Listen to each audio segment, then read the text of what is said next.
Alice Williams, 19 ans, lutte depuis longtemps contre l'acrophobie, une maladie qui fait craindre les hauteurs.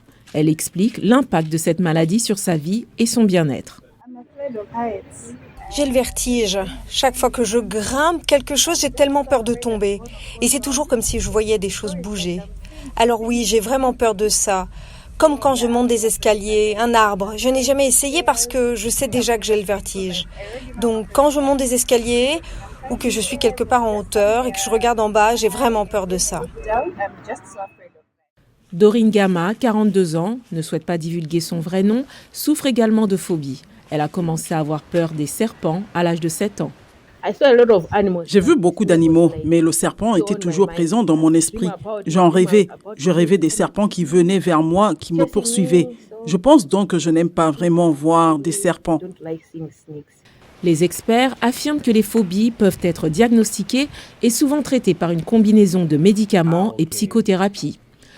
Malheureusement, Doreen ne connaît aucun service psychosocial dans sa ville. Nous pensons que cela va peut-être disparaître tout seul. Mais je n'ai jamais rien vu qui permette de se débarrasser de la phobie ou d'aider quelqu'un qui en est atteint. Je pense que c'est la personne elle-même qui se débarrasse de sa phobie et non pas quelqu'un qui l'aide.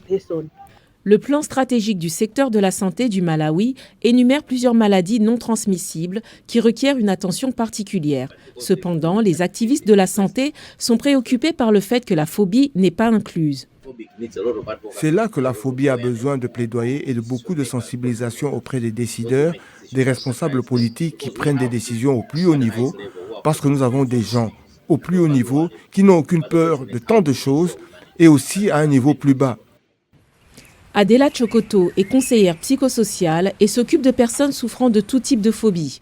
Selon elle, il est regrettable que cette maladie soit si fréquente et pourtant négligée.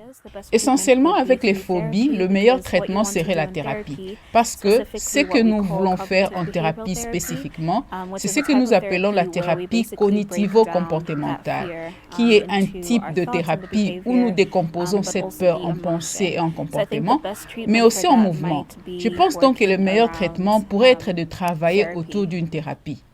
Les chercheurs affirment que si toutes les phobies n'ont pas besoin d'être traitées, il existe des thérapies pour aider les gens à contrôler leur peur.